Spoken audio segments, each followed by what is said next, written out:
use the trackpad or actually touch the screen. That way, Okay.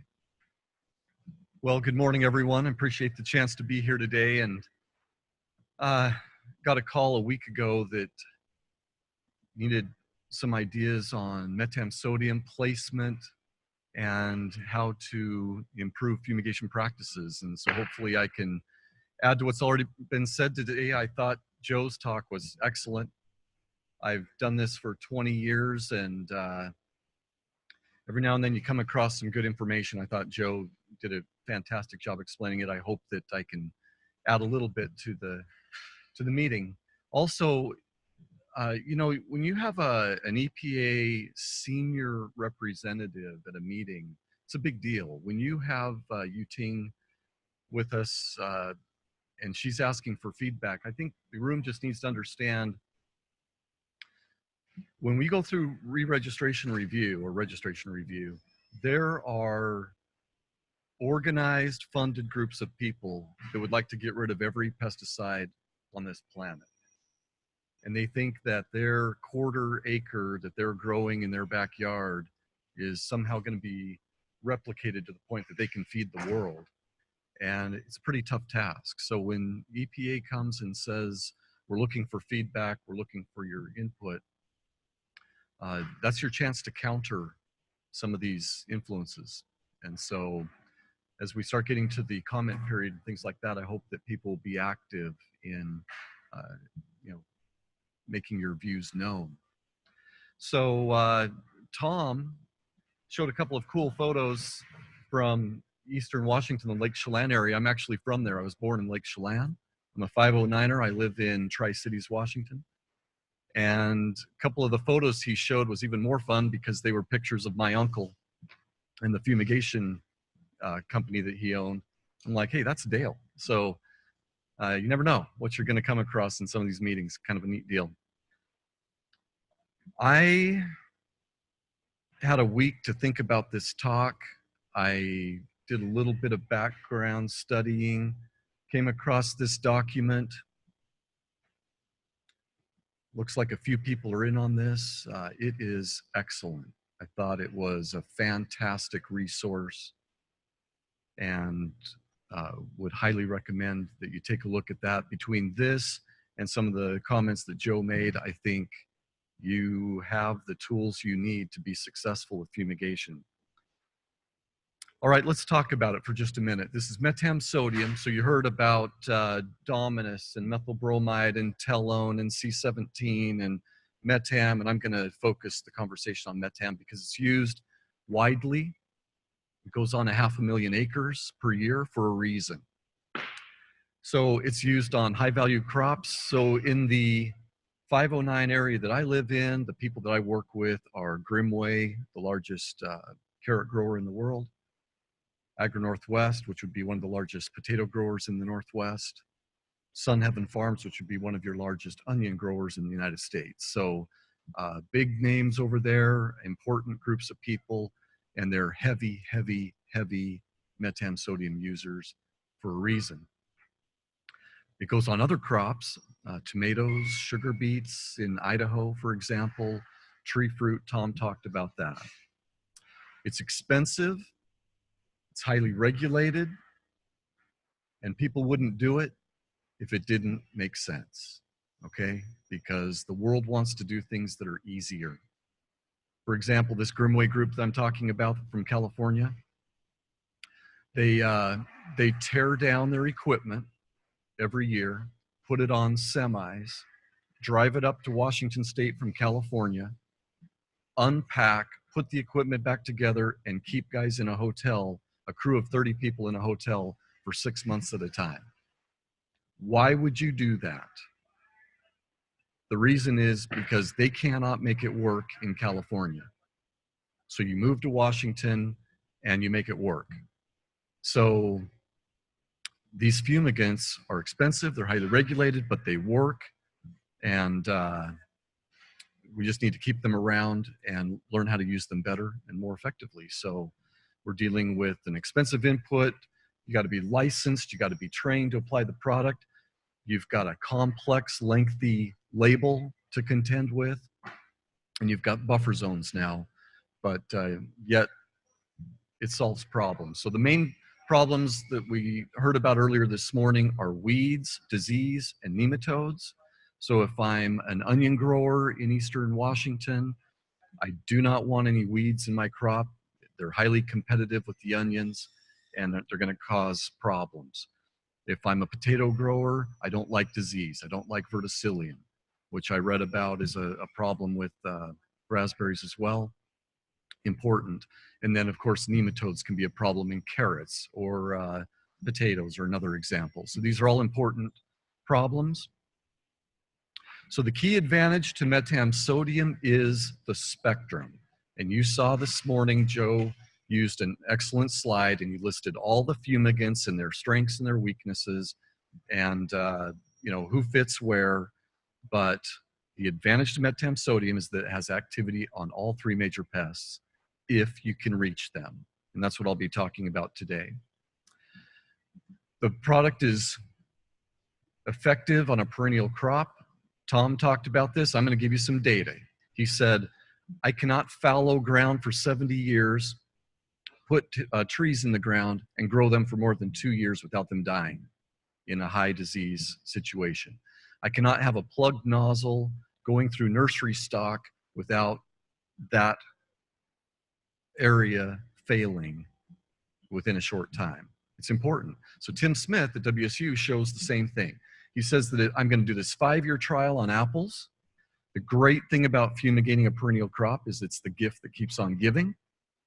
If I don't fumigate at all, this goes way back to the 80s, then after 5 years, I've got about 50 bins of fruit. And as I increase my rate of fumigant, I get more and more and more production. And the difference between no fumigation and 75 gallons is the difference between going bankrupt and being able to compete in this global economy. Okay, very simple game. So what's the limitation to Metam? It is reach or movement in the soil. It does not want to fume like other good fumigants. Methyl bromide, for example, we just heard this morning, it'll even go through a hard pan. Metam Sodium is effective but lazy in the way it wants to move. So you got to follow the label guidelines to make it work better. You've got to have great soil moisture. I feel ideal planting conditions or ideal fumigant conditions. You need good soil prep. I'm going to talk to you a little bit about that in a second. The equipment's got to be right and the seal's got to be right. So a little photo there is just showing a grower in Moses Lake, Washington, a couple hours east of here.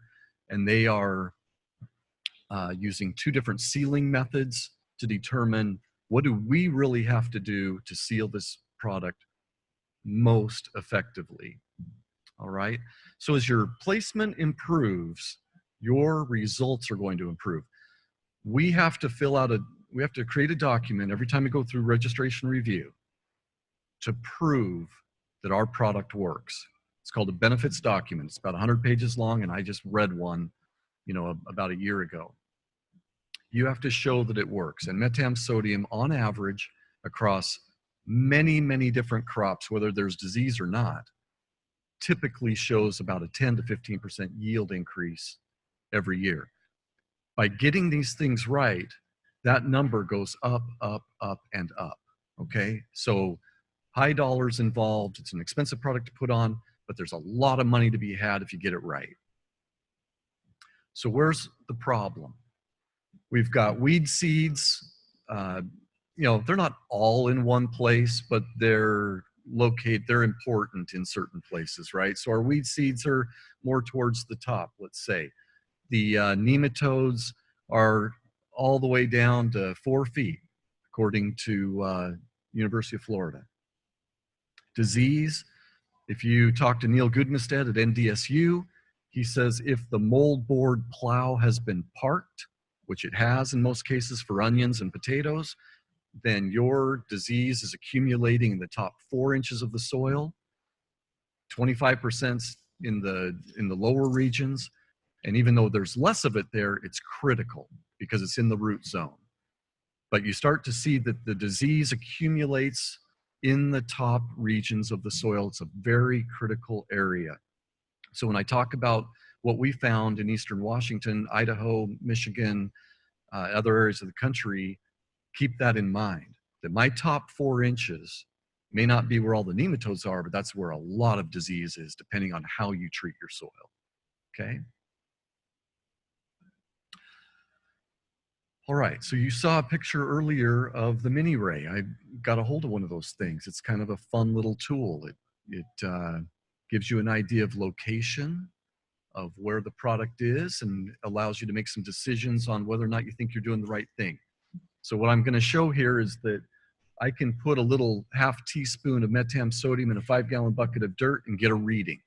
I don't care what the number is, it's relative, but I get a reading. If I double the rate of Metam in my little bucket, on the far, on your right, is a higher reading. If I use a liquid lime sulfur, which we're using to improve the movement and penetration of the product, I don't get any reading at all. So those are important. If I'm using a tank mix of those 2 products, the numbers that I'm getting are Metam and not liquid lime sulfur. That's important for me. Okay, so the machine works.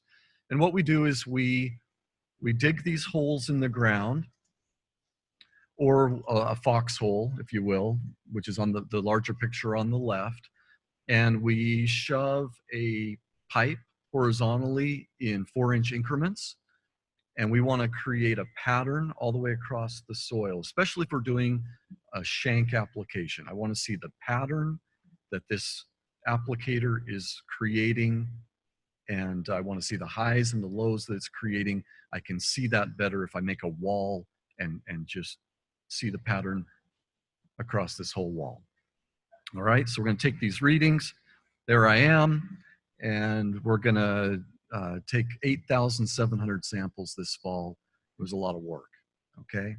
I'm not a researcher, okay? But I play one on evenings and weekends. And what I will tell you is you don't have to be a researcher to know that after 8,700 samples, you do start to get a feel for where things are going, okay? I may not be able to prove anything, but I know that I eventually have my mind made up.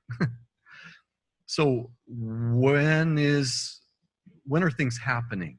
All right, so we do a center pivot application on a 100-acre field. It's chemigated across the field, but we go in 1-hour increments in a circle and document what the levels of the readings are. And if you go backwards, so we're going to start on the far right and see that it takes a little while to get warmed up. Okay, it's cooler in the Northwest. It's temperatures 60 degrees at a foot deep. Takes a couple hours to get warmed up. If it were hotter, we would get readings faster, but they quickly peak and then they start to drop off, and by 60 hours, we have a hard time getting anything. If I did that exact same application in 90-degree weather, those numbers would be cut in half. Okay, they'd be stronger, but cut in half. All right, so let's figure out what we're doing here. You are a raspberry grower, and you are trying to control nematodes that could be who knows how far, maybe to China, for all we know. You're trying to control disease, which is a very difficult pest to kill. And let's get some weeds while we're at it. That'd be great, because we found out that they harbor pests as well. All right, so what if I go in and I shank at 6 inches?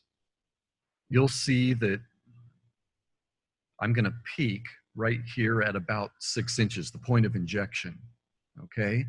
And now I'm going to go over here and I'm going to inject at 10 inches, and my swath of coverage is going to shift with my depth changing. And if I go all the way out to 14 inches, it changes again. So I'm Grimway, I'm the carrot growers, and what they're saying is, we kind of think that disease is important, but we're really after nematodes. Where do you think they're going to apply? They are right here on that 12, 16-inch range. Now you are an onion grower and weeds are critical to you. You're going to be right in this range. And if I sit and hang out right here at the 10-inch range and I'm after disease and deep nematodes, I might miss both of them. So how do I fix that? Well, if I want to improve my if I want to improve my application, I've got to change the way I apply. And that's what I'm here for today, is to show you that these things matter. So let's take a look first at the lower right, okay? And what I'm going to do there is I'm going to chemigate Metam Sodium with water the way it's been done for decades successfully, okay? But now you've got 1,000-foot buffer zones and people are being chased into shanking. But historically, people wanted to water run it. And that's the lower right corner. And what we found is that the majority, 60, 70, 80% of the fumigant was found in the top 4 inches. Okay, so there's people that if you go into a room of 10 people and say, how deep do you think Metam Sodium goes if you water it in?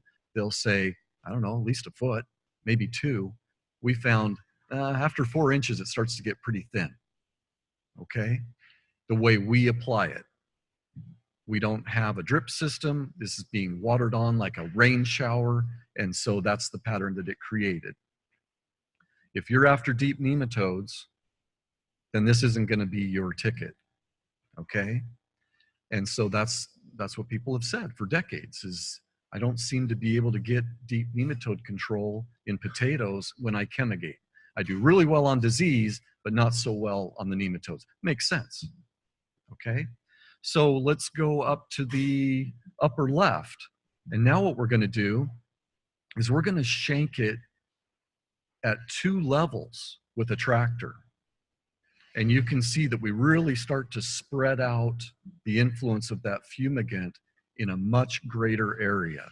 It's not quite as high, but it's been spread out more, okay? If I take the upper right, which is a rototiller basically, the IMANT spader, and I'm going to rototill the product in, it puts a ton of it in the top 4 inches. Doesn't do anything for me after 12 inches. Why? Because it created a hard pan with all that hard rototilling. And we just learned this morning that the harder that ground gets, the tougher it is for the fumigant to move, especially metam. So this makes perfect sense. And then finally, if I just use 1 level of shank, which is the green on the lower left, I put a whole bunch of it right where I injected it, and then a little bit to each side. But it's basically showing that if you want to use Metam Sodium and you want to apply it with a shank machine, it's basically going to go above and below your injection point by about 6 inches. So if that's where your pests are, you're in business. If that is not where your targeted pests are, then you need to make a modification. So what's happening today is people are frustrated by the lack of availability for certain fumigants and the fact that the prices are going up, up, up. And they're saying, do we have any alternative to this? And so you can see that you might, if you can put it on, you know, correctly and have your way. So find out where your pest is, use the products that will get to those pests most effectively, and you'll succeed. All right, so here's another one. We learned this morning that a hard pan, what do you call it, Joe? A traffic pan? Traffic pan. That inhibits movement of the product. All right, now I'm going to show you why lateral movement is important. So what you're seeing on the left is what happens when you're going to rip the ground before you fumigate. Okay, so you have these big ripper shanks on a great big tractor, and it's going to go through and it's going to rip every 18 inches. Okay, when you're finished with that ripping action, you're going to chemigate over the top.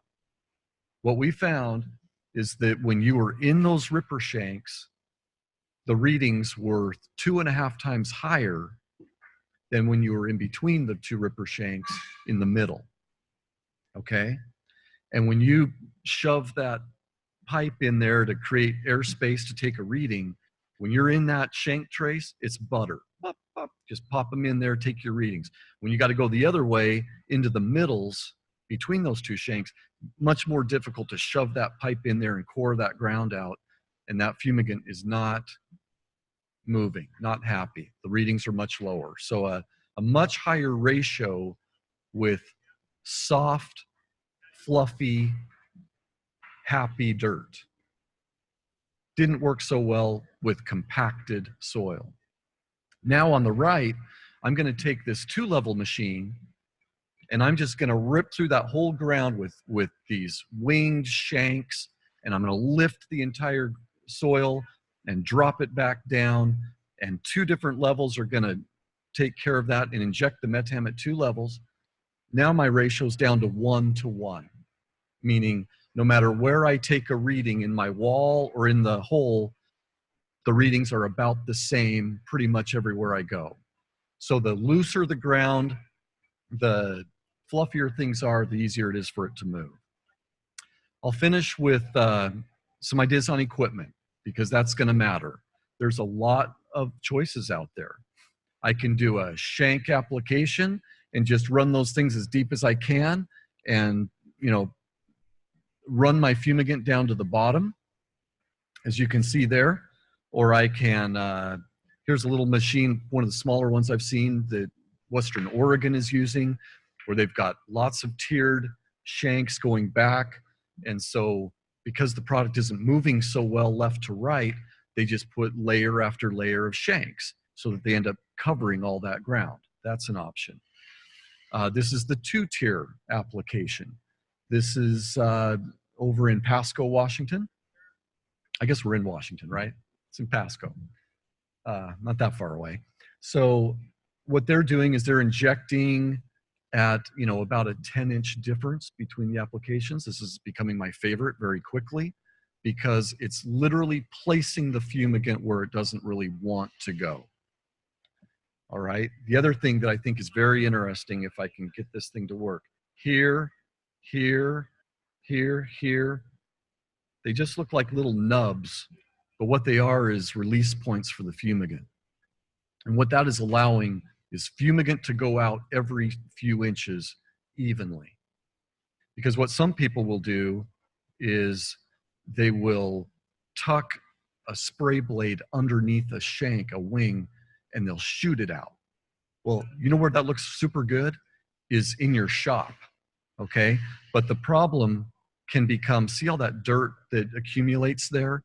You start to run into that a little bit. And so you just want to be vigilant and careful about how you do it. Here's the Rototiller application. This is in Ellensburg. It creates a different pattern. So all of these tools create different patterns, and you do what works for you. So finally, what do we know? We know that Sectagon, called Vapam, you know, there's 3 different types of brands. Okay, ours is Sectagon, but it's highly effective at reducing weeds, disease, and nematodes, a trifecta. The value is there, but, you know, it doesn't want to go where you want it to go without some encouragement. Creating good soil tilth, good soil moisture, equipment that will put it in place. You get those things right, and it will work. There's no question about it. We are using Soil Mend, okay, liquid lime sulfur, to aid in the lateral movement of the product. I think it's very interesting. And lots of equipment ideas. I think there's a hands-on deal. I'm going to stick around in case you are interested and want to talk about equipment. And I think I'm done. I got a question for you. I'm not taking questions. My time is up. All right, I'll take one question from you. Well, you kind of confused me a little bit of speaking about the Moldboard Plow being extinct. Well, in my experience, is that most of your organic is in the top 12 inches, and so going in and plowing that and getting it mixed up prior of your shanking would get rid of a lot of that upper trash. Yeah. And make kind of put it into a place where it would be better chance of being fumigated. Yeah, so he's right. If I plow, I can mix the soil better, mix the disease up, and maybe have a better chance of getting to it. The problem is the person that said this was Neil Goodmanstead at NDSU, and he's tied heavily to RDO, Ronnie Offit, who owns 60,000 acres of potatoes. they cannot plow 1,000 acres in a season in time to fumigate them. Agri Northwest, Freya Farms, Borman Farms, the Stahl Hootarians in Moses Lake, none of those people have time to plow ground, and so they don't. And so there's a lot of things that we would like to do in agriculture, but there's some constraints that we have that just prohibit us from doing it. And so, yeah, we know the solution would be mixing or doing different things, but these farms are getting so large, they're prohibited from doing that. So yeah, this is large scale stuff. So okay, we okay? We good? Any other questions? All right, thank you Great, very thanks, much. Lisa DeVetter asked me to mention that document that Kyle mentioned at the beginning. The replant guide is available on in print form on either side here. So if you're interested, also available on her website. So if you go to WSU, the NREC website, Lisa's personal page also has a link to a digital copy of that great